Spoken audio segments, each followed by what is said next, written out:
Football is an American pastime played by young children, adolescents, college students, and even professional players.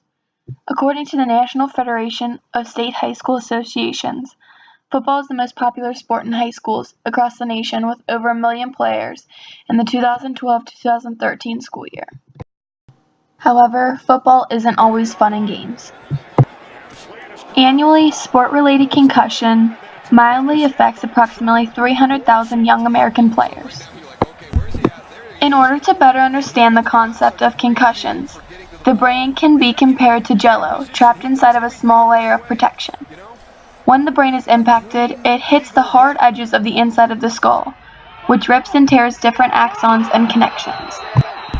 Although concussions seem minor, and as if they only bring headaches, dizziness, and sitting out of games, they bring much more than that. Concussions are thought to have a long-term effect on the body, especially when they occur more than once.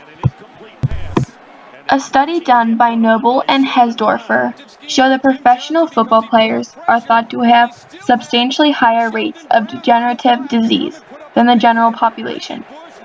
Former players with multiple concussions were more likely to report significant memory problems in their daily lives. More than 70 former NFL players have suffered from chronic traumatic encephalopathy, also known as CTE, which is a degenerative brain disease thought to be related to impact. CTE causes a buildup of abnormal protein which causes depression, aggression, memory loss, difficulty to think, and more.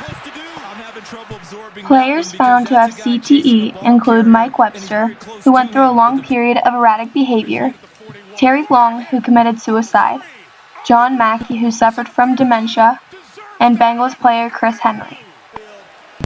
Physicist Tim Gay applied Newton's second law of motion to calculate that Dick Butkus, who played at 245 pounds, about 30 pounds lighter than many linebackers today, generated 1,150 pounds of force when slamming into a running back of approximately the same size, which is the weight of a small adult killer whale.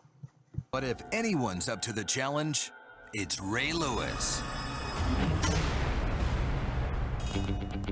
So what we've done is we've rigged up a door with a pressure plate in it to see exactly how much force you apply when you're bull rushing the line. If you look at this, I mean, this is a real door. I mean, you got to really hit this thing. Right. Let's do it. Let's do it, man. Science meets Ray Lewis. Getting through a door this solid is no joke.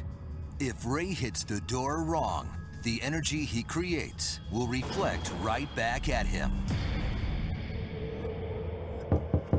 Sports science, open up.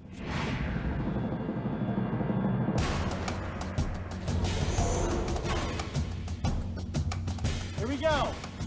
Is this for real? 3, 2, 1, go!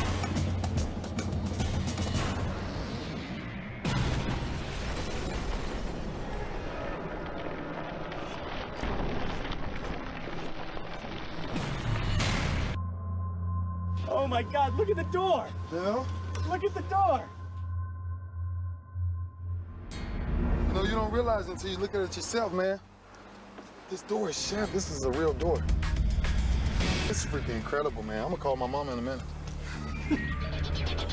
So how much force did Ray generate? Our motion capture technology gives us an inside look. The key equation here is force equals mass times acceleration. Ray weighs 15 times more than the battering ram, and by lowering his center of gravity 1 foot